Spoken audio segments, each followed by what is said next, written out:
Hello and good evening. Welcome back to 2026 and the Savvy Street Show's first recording of the year. Have a very good and happy new year to all our viewers and listeners. As often as before, we have a special guest on tonight, and my co-host today is the same, old Roger Bissell, musician and part philosopher, needs no more introduction. But our special guest tonight is Professor James Franklin, who is an expert in the philosophy of mathematics and foundations of ethics. Sounds like two different animals, but it's perhaps a match made in heaven instead of an odd couple.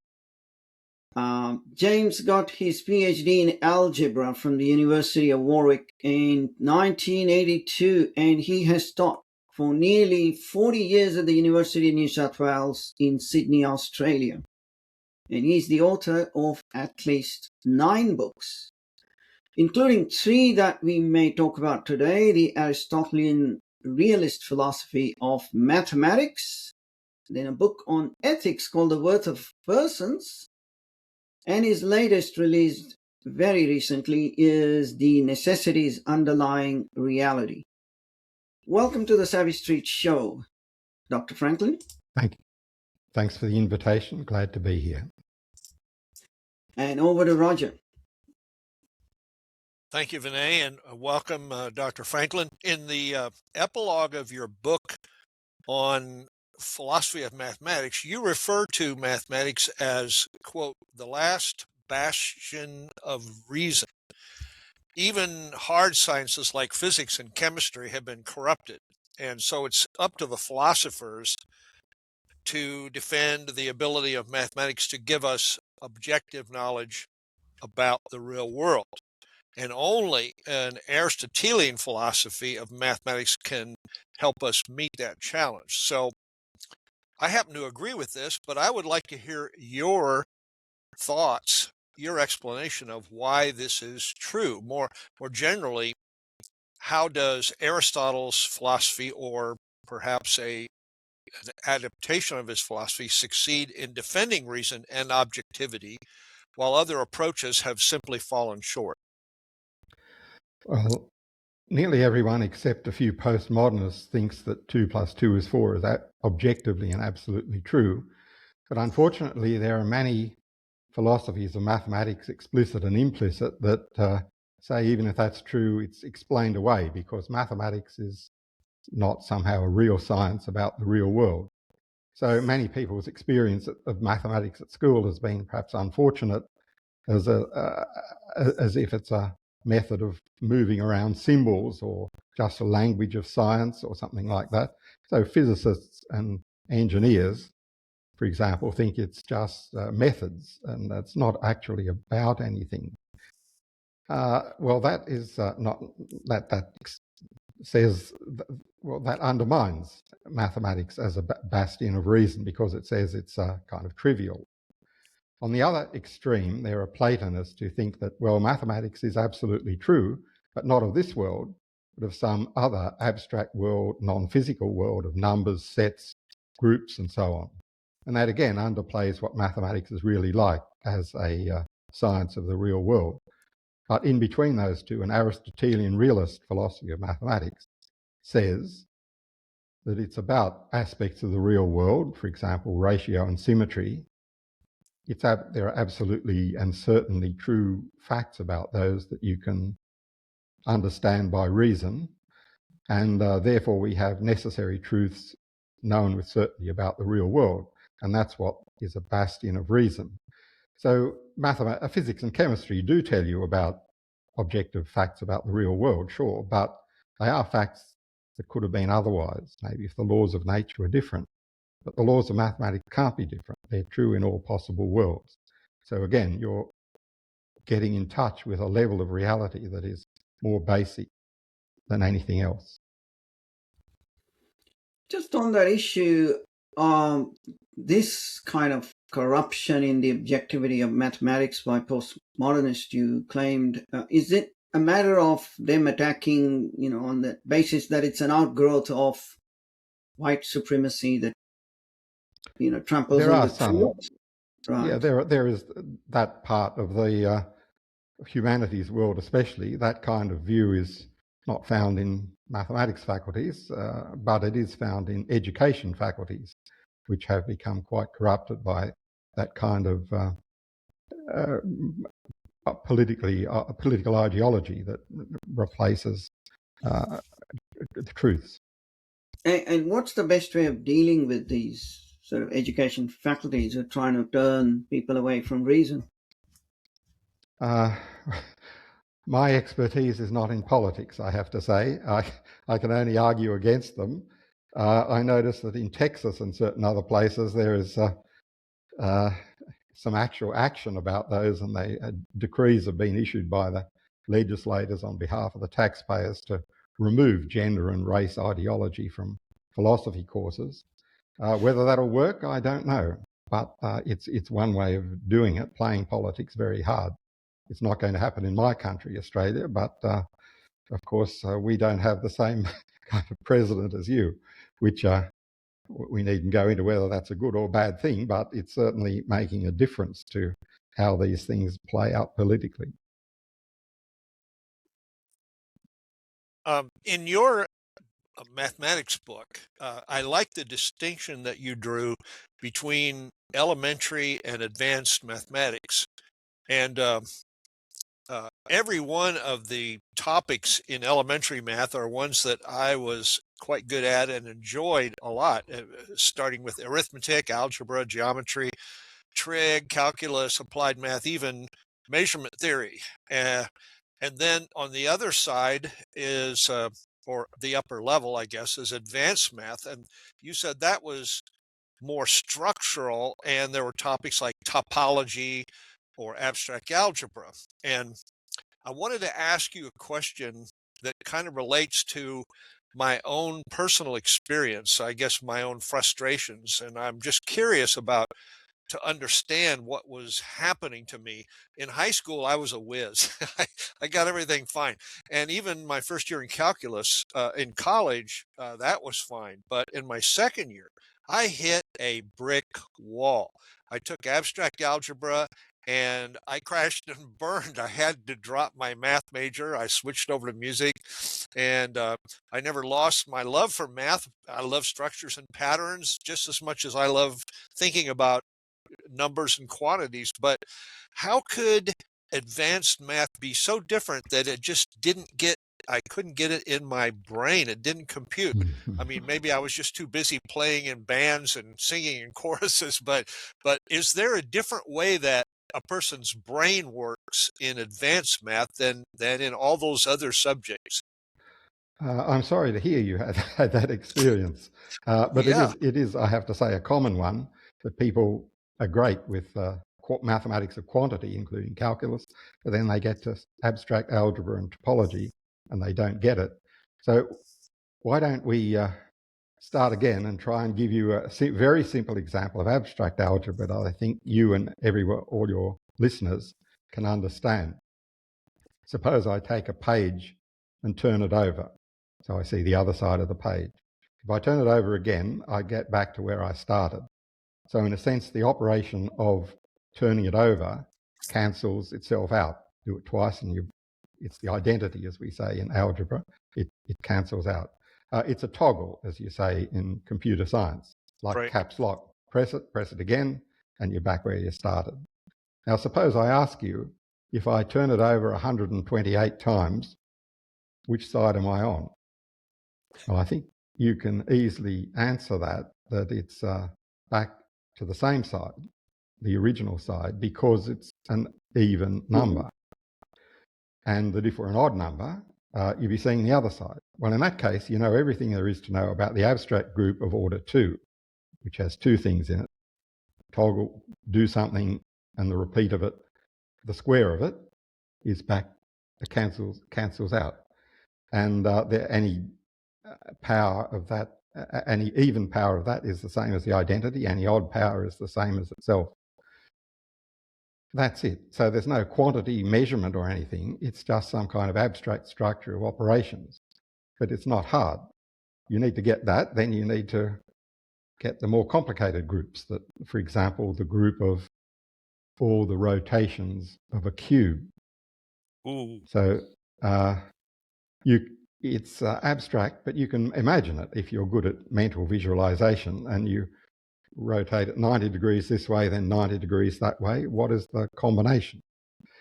You're dealing with something that is abstract, but at the same time is perfectly well realized in the physical world, like toggles are. Well, there you are. Take those examples, think about them, and you're about halfway into abstract algebra. But you can see it's a different kind of thinking to anything about quantity. It's interesting. Now that we're just moving on to real life applications, maybe we can jump to a big one. This is relevant to your worth of persons. I mean, could we say, for instance, all Iranians are human beings, so therefore, as human beings, they have human worth?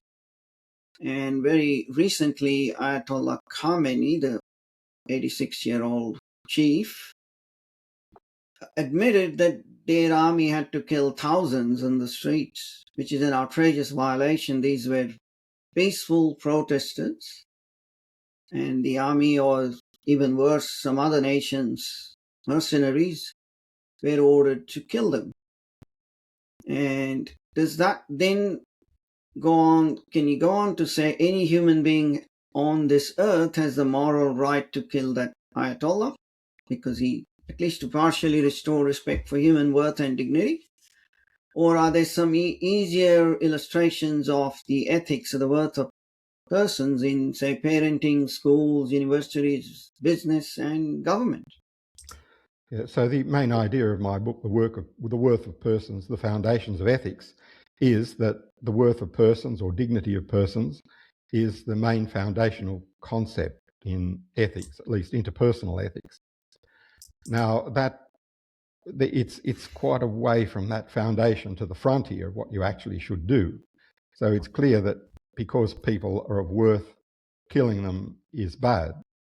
But where there's a conflict between the worth of different persons, for example, in self-defense or what you should do if political leaders are killing their people, it's hard to say what exactly the conclusion for action is. But you can certainly say that it's an extremely bad thing that the Ayatollahs are killing their own people. Probably it suggests that you might be justified in killing them the same way you're justified sometimes in killing in self-defense, because that means that you would be preventing, hopefully, that worse happening. Of course, we have to think about side effects, as apparently President Trump is thinking about, whether you can actually make it work. But in principle, the worth of person says it is something that you could try. And the reason is that the worth or dignity of the people being killed in Iran. But for some more other kind of things that are not quite as urgent as that, well, yeah, I mean, let's say if you go to the doctor's waiting room and speak to the receptionist, you should treat the receptionist politely and vice versa, just because you're two human beings interacting and should respect each other's dignity. So it's not very exciting or controversial even, but that is the reason. It's the same kind of reason that means that the worth of Iranian protesters is something to be taken into account. And again, why is it a good thing to educate people in objective truth as opposed to, let's say, postmodernism? Well, because part of what gives human beings worth is their rationality. So to develop that by teaching well is something that respects their worth and is something suggested by the theory of the worth of persons. Yeah, in your newest book, I think the title is Necessities in Nature. Is that, or Necessities in Reality? Is that right? The necessities underlying reality. Underlying reality. Sorry. Yeah. Back to structure again. You say that there are structures in the world, and these are necessary. They actually necessarily exist, and they are the foundation for both mathematics and ethics. And they are the reason, plus our ability to know, are the reason that we can know absolute truths and we can have certainty in mathematics and in ethics. And also, those structures connect mathematics and ethics. Now, I'm interested to hear from you. What are these structures? I think our listeners, our viewers would be interested to know what you see as being these underlying structures and how do they connect these two fields? And is human nature part of the answer to that question? Yes, well, it is part of the answer, but let me take a couple of examples in each field, mathematics and ethics, that are not specially connected with each other, so we see what sort of things we're talking about. Ratio and symmetry, I think, are excellent examples of mathematical properties of reality. So if you and I stand next to each other, say if we were all three in the same room, the person looking at us could immediately perceive the approximate ratio of our heights. So I'm of medium height. Let's say you're tall, and the ratio of your height to mine is maybe about 1.1. That's immediately perceptible. But the theory of ratios, and you said you studied the theory of measurement. That's much the same thing. Tells you a great number of things about those. So different kinds of things can have ratios. Heights can have ratios, time intervals, volumes, and so on. And the theory of ratios itself is pure mathematics, and it's something you can have necessary truths about. For example, the transitivity of greater than between ratios. If A is greater than B and B is greater than C, then A is greater than C. That's locked in, can't be otherwise. The same with symmetry, but let's not go into too much about that, and let's move to ethics. Yeah, I think perceiving the worth of persons, or perhaps perceiving is not the right word, understanding the worth of persons is essential to ethics. So you understand that, the 7-year-old understands that if someone else gets an ice cream, well, it's not fair, I should be getting the same ice cream. They have some kind of understanding that there is worth of different persons. It's not just all about me. Now, what about the connection between mathematics and ethics? Well, one connection is just that all of those things that I've mentioned you can understand by reason, and they're not like laws of nature that could be otherwise. But there is a bridge between the two, namely the notion of equality. So there's a reason why mathematics is full of equations. You find things are equal. So in the example I took, turning over the page 128 times is equal to, in some sense, doing nothing. And in the quantitative, when you're doing calculus full of equations, things are found to be equal. Now, in mathematics as well, the equality of persons is a very crucial thing.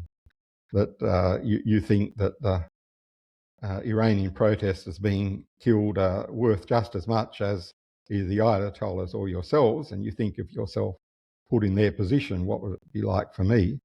And you appreciate that they have the same an equality of worth, and that the equality of worth accounts for a very great deal of the facts of ethics.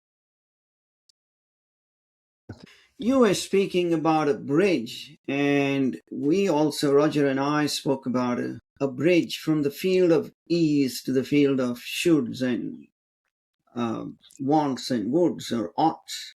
And there's this famous Hume's paradox in the field of ethics where he says you can't jump from ease to ought. And I think he's absolutely right. But what we did in our book was to say, okay, this is the field of the ease, but do you want to construct a meaningful life? And if your answer is yes, that is an ought. And now we are into the field of oughts.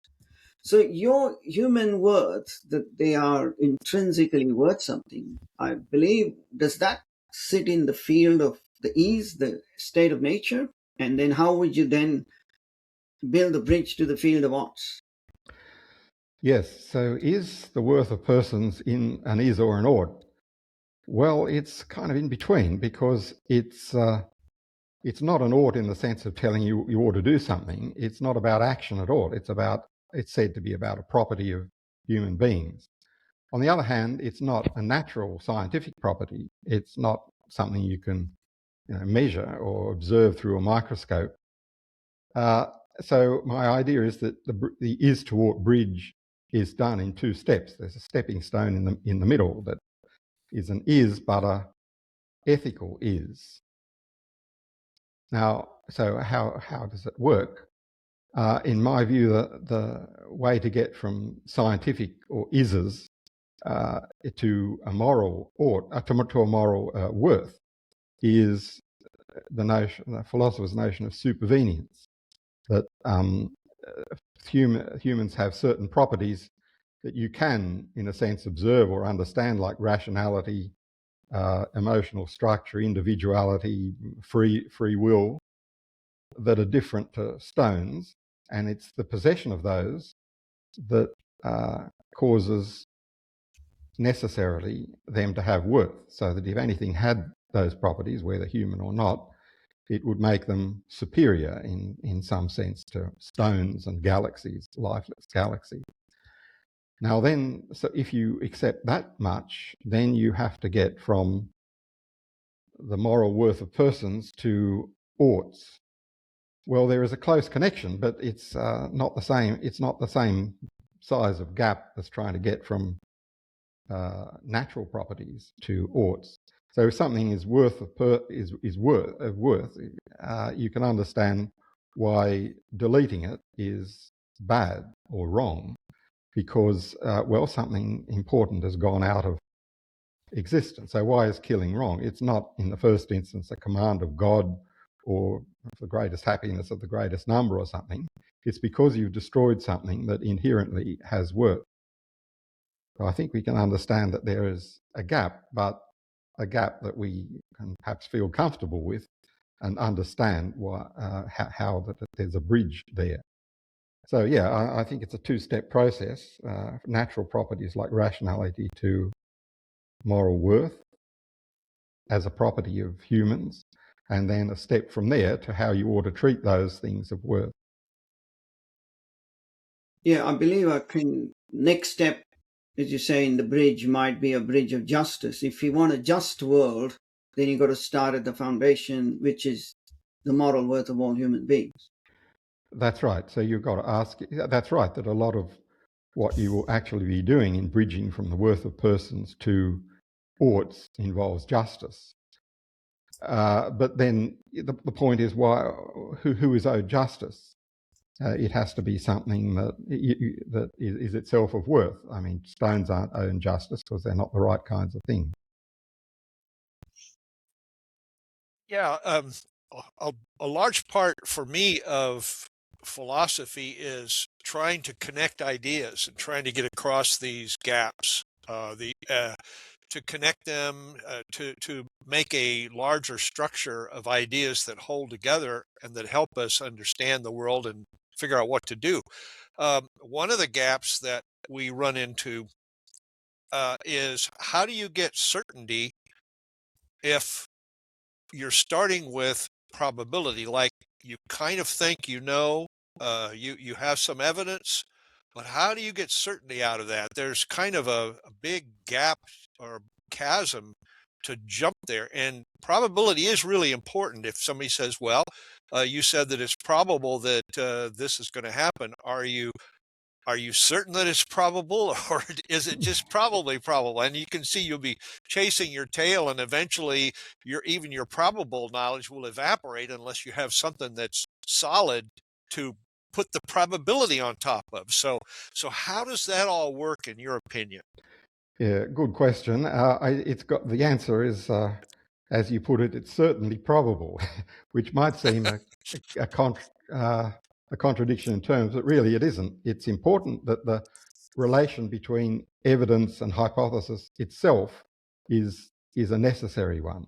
So to take one of the most basic examples, if you have a theory, a scientific theory, and it predicts some experimental result, and you go out and observe that experimental result, then that is good news for the theory. It makes it more probable.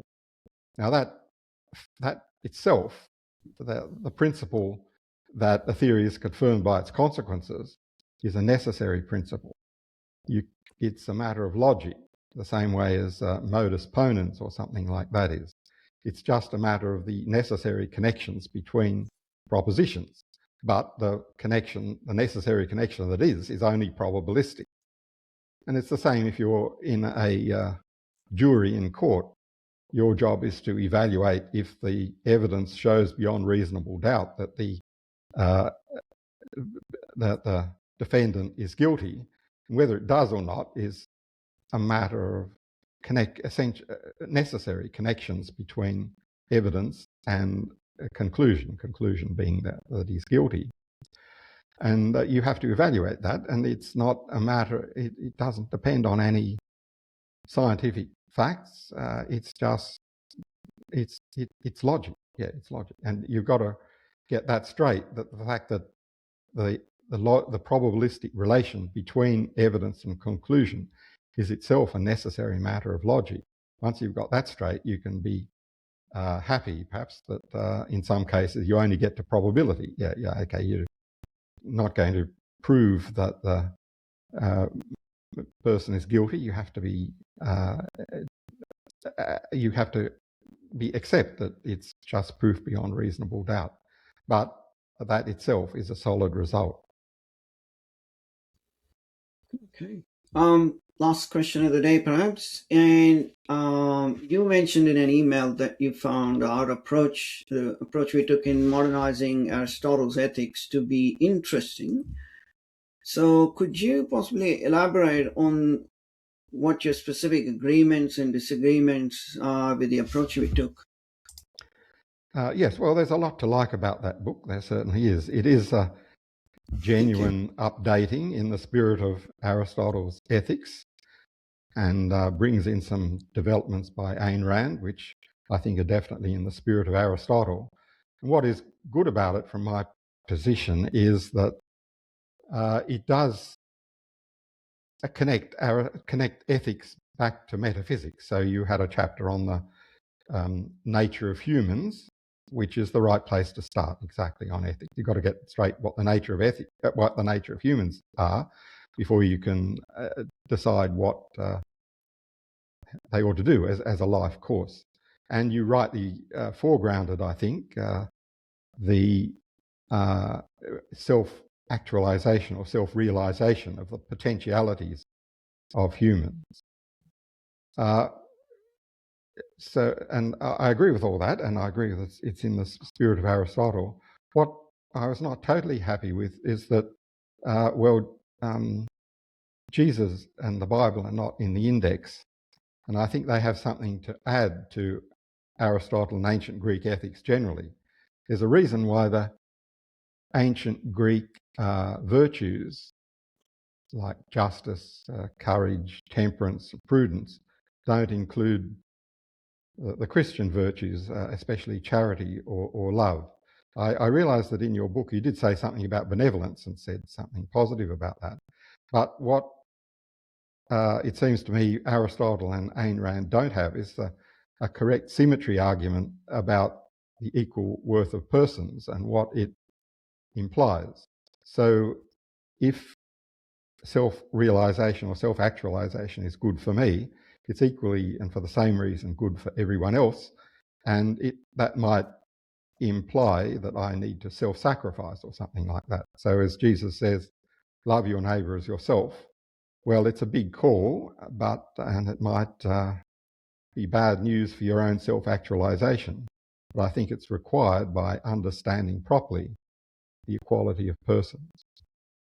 Yeah, I wanted to point out that in just regard to what you said, we talk about the four orders of humaneness, and these are toward others and toward ourselves, very similar to what you were saying, love your neighbor as yourself. We were arguing for being humane toward others as toward yourself. Many people don't even think of themselves in that regard, but other people do, but they don't think of others. So it's kind of a 360-degree ethics, and to us, that's a bedrock principle, just as the worth of persons, the equal worth of persons.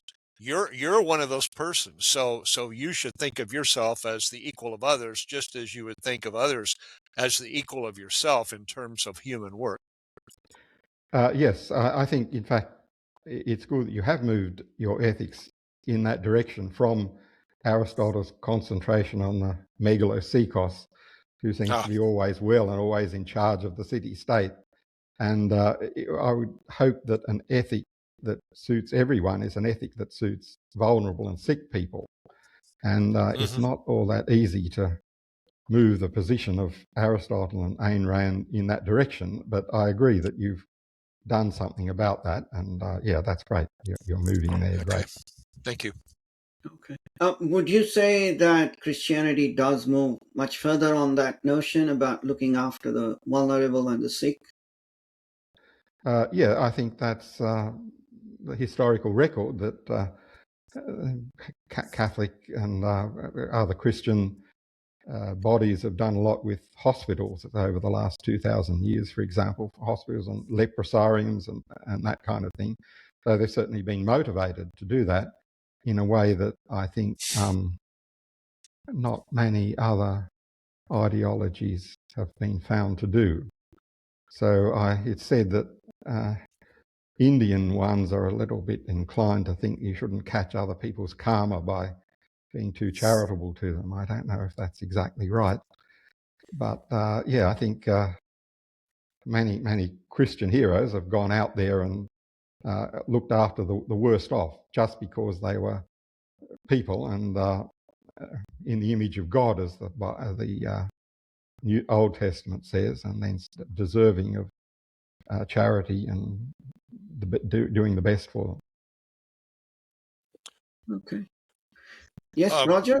Before we have to go, this was not on our list of questions we'd like to talk about, but you mentioned India, and many years ago, I found out about a mathematician named Ramanujan, if I pronounce his name correctly. Right. That's correct. Srinivasa, and he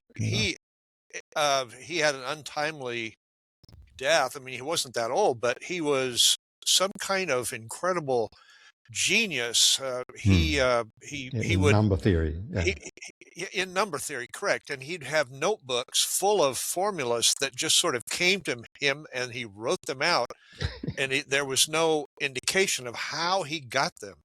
And it's almost become a cottage industry for graduate students to try to prove these formulas. Like, are they correct, or did he just write some stuff that seemed to look good? So my question to you is: do you have any faint notion of how in the world somebody like that comes about and can produce that much material without just really cranking out line after line of proofs? He here's a formula, here you go. It's like here's a cake.